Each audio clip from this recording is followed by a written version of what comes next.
Today is crammed pack. I have so much to do, I don't even have time to think about it. But first things first, in the driveway, we're gonna change the front tires and wheels to the ones that we just took off the S15, going back to the Wed Sport 17s and the Valinos. And then from there, we're going to Black Magic Studio to pick up about 30 grand worth of equipment. I'll tell you more about that later. And then after that, we're going to Yashio Factory to work on the S15. So day begins, start now.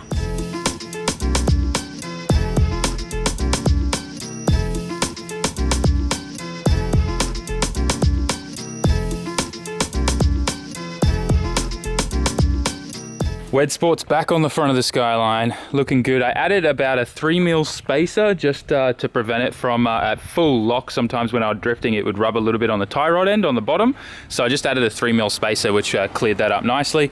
She's a bit dirty in the front, just ignore that. I mean, it's been raining every day, so I didn't see a point in giving her a bath or anything like that. Anyways, so we're now off to Black Magic, which is kind of in like the middle of Tokyo City. So gonna be a little bit fun. Let's go. Pick up some gear. So I had to do a little stop at 7-Eleven for some lunch with a tuna mayonnaise onigiri, and then we also got a bacon and egg onigiri. Haven't tried that yet, looks delicious. And then I just got like a plain salted rice onigiri. Stuck behind a learner driver, so we're making great time, hence the sarcasm. But we should be at Black Magic in like 40 or so minutes, and then I'll show you once I've got everything loaded in the car. I'm still not sure how we're gonna fit everything in there. I'm hoping everything will fit on the back seat, but it's a lot of gear. So I just arrived at Yashio Factory, and on my way here, we did stop at Black Magic and get these 2 big boxes from them. Unfortunately though, we're still missing 4 cameras, which will arrive next week. And this is all gear for a live production kind of integration that I'm doing for my local church that I attend. But all of that aside, we're at Yashio Factory. So we need to pull some parts off this S14 over here to put into my S15. And when I say parts, I mean ETC card reader, so that we can essentially pay for tolls with a card. Now this S14 may look kind of nice from the outside if you take, you know, a bit of clear coat peeling and stuff like that. But unfortunately, the rust in the engine bay along all the chassis lines and stuff is so badly rusted that this car is destined for the junkyard. So pretty much it's just here for parts cars, and we've taken parts off this before for like the AC and stuff from S15. So we're going to take the ETC card reader. It's locked right now, but there's a little thing there, and then that goes to the reader down there, and yeah, you'll see. We'll get to that in a little bit. So I pulled the dash apart. This is what I found. Luckily the thing up here was really easy to get out, and he didn't zip tie anything down there, and these things just pull right off. So the wire came out perfectly fine for the little antenna speaker thing here. But this is just cracking me up. I don't know who did this, but like they did some shonky stuff there. And there's definitely some interesting wiring in here. But it doesn't look like I can run the gauge cluster. I was hoping I'd be able to put that in my S15, but it looks like it's like part of the body loom somehow, and I don't think the S15 is going to have that. So anyways, all of that aside, I'm just focusing on disconnecting these wires here, because these go to the ETC machine. It looks like there's just a butt connector here, which is kind of really handy. So we'll probably pull that off, find this one, pull that off, find the earth and disconnect the earth, and then we'll move to the S15, start wiring it in over there, and probably clean up and find some more nasty wiring and that too that I need to fix. All right, let's get to it. Oh, it's alive. This thing is gonna be sick. Hell yeah. Listen to how aggressive this thing sounds. Very cool. It's got big boy cams in this thing.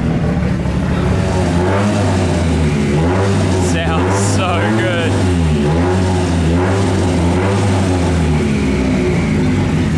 All the oil burning off that new turbo housing. Man, this thing's gonna sound epic. We're gonna be doing a shakedown on this thing as well, on the same day that we're shaking down that.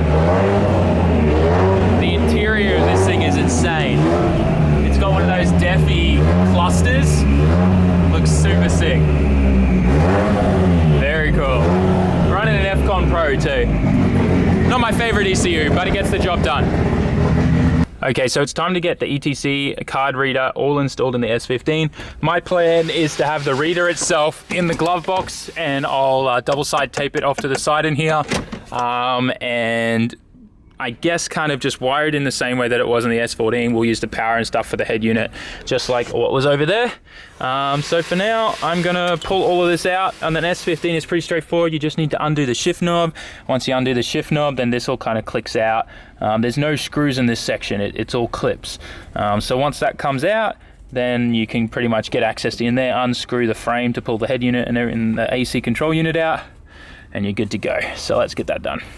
I just realized I said something a little bit wrong. The only part that clicks out is this section around the shift knob, and obviously the shift boot too clicks out after you undo the shift knob. Then you've got access to these two screws here. Once you undo those two, then the unit will come out. So I figured everything out, got everything wired in. I'm gonna test it outside. Oh, I just saw an LED on there. Oh, we got the blue LED. Now let's see, this should, in like 30 seconds, say something in Japanese that says no card is in this machine. We'll wait for it. Wait for it. Put in the comment section how much longer it's going to be. There it is. Car speaks Japanese to me now. So now what we got to do is essentially put this up here, and then I'm going to run the wire down that way into the glove box. I'm going to run the power wires down into the glove box. Wiring these things in is super easy. You need an accessories power supply, which already had one of these like kind of double splitter things on here. Then you need to put in constant battery voltage and then just a ground. I'm going to tidy up all of this now. Luckily there's a lot of butt connectors in here spare and free for when the guy wired in these two things, but we're going to definitely have to go in here and tidy it up later on down the track for sure, because my OCD is going crazy and I'm just forcing myself to not even look and to try and ignore it. So I'm gonna get some double-sided tape to stick that up there, and then we'll run the wire for that and show you once the install's done. Onto the home stretch now, guys. Ignition on, this guy's turning on, everything's in there. Ran the wire all under here with zip ties. Up here, double-sided tape the little guy up there, and everything's all in there. Started putting all this together. My head unit works now, before it didn't. I wonder if the radio will work on this. Oh, the radio does work. It never used to work. That's cool. That's cool. All right, can we search? How do I search on this? How do I search?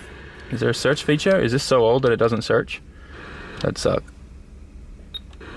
Oh, the light just died of battery, I think. Bummer. Oh well, I'll figure this out later, but this is cool. Oh, there we go, I figured out the search feature. Find me a channel. Does the antenna even work? That's the first question. Doesn't look like the antenna works. Bummer. Well, that's FM though, right? It's supposed to be AM, right? AM in Japan is like the popular one, I think. Let's see. It's not working. It would have found oh! Guys, that is JDM AF. That is so cool. Everything's all back together now. The radio's working, which is awesome. The AC still works. And there it is.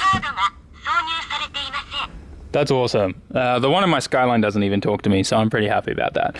So there we go. I even managed to clean out some wires that didn't need to be there, so that's a bit of a win, but we definitely need to revisit that in a later date. But for now, things are looking sick. I think the next thing we're going to do is probably a new dashboard and cage. We need to get that done probably next, but I'm not sure, because tomorrow me and Okachan, we're both going to Fuji Speedway. We're not driving or anything. We're going to the Ars meeting, so that's going to be pretty sick. But man, every day I work on this thing. I know it's all the tedious stuff right now, but every little bit of change and thing that I make to this just makes a difference and gets me even more pumped to drive it next week on the one gun. Can't wait to also get rid of this. So if any of you guys want one of these pivot gauges, hit me up in the DMs. I'll sell it to you cheap. Otherwise though, I'm keen for a new dash. Time to put this thing back. Oh man, she starts so easy. Starts easier than my RB does.